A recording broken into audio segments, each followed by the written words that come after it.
तर नमस्कार श्री स्वामी समर्थ ताईंनो. तर आज सकाळी सकाळी माझ्या पप्पाचं आगमन झालं होतं माझ्या घरी आणि त्यांचे पाऊल आज माझ्या घराला लागले. का बरं?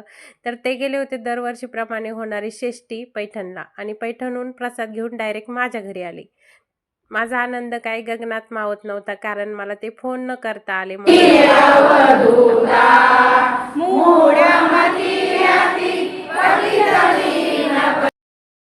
अचानक आले. मटकीची भाजी, शिरा, पोळी असं साधं सिंपल सकाळचं जेवण केलं. त्यानंतर इथं कुकर लावले आणि मस्तपैकी बेसन पोळ्या करणार आहे. दुपारी आहो पण आज घरी आले होते, कारण त्यांचं पण काहीतरी काम होतं.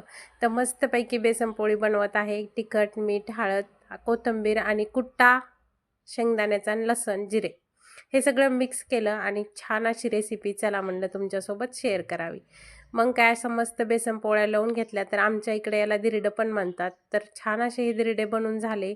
तर इथं काय झालं ताईंनो, थोडासा हाताला चटका बसला आणि हे घरी आई वडील आल्याच्या नंतर कोणत्या लेकराला वाटत नाही की त्यांना काहीतरी छान करून घालावं. तर माझ्या पप्पाला कंटिन्यू आवडणारा पदार्थ म्हणजे बेसन पोळी.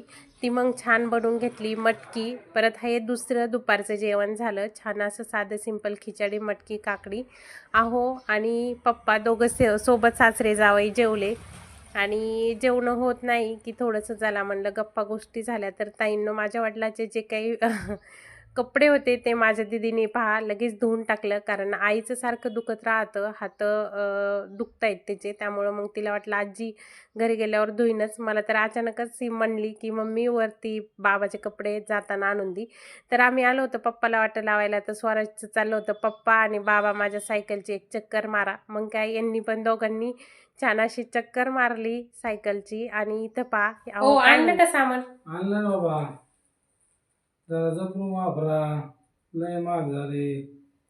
खरं खरं ना, तेल आणि साखर आणि शेंगदाणे लय महाग झाले, जरा जपून दर फिरे.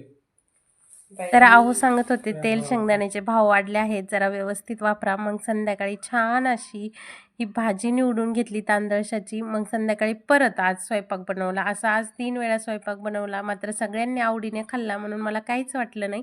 तर चला, तुम्हाला माझा काही व्हिडिओ कसा वाटला आणि माझे पप्पा आलेत तर तुम्हाला काय वाटलं कमेंटमध्ये नक्की सांगा.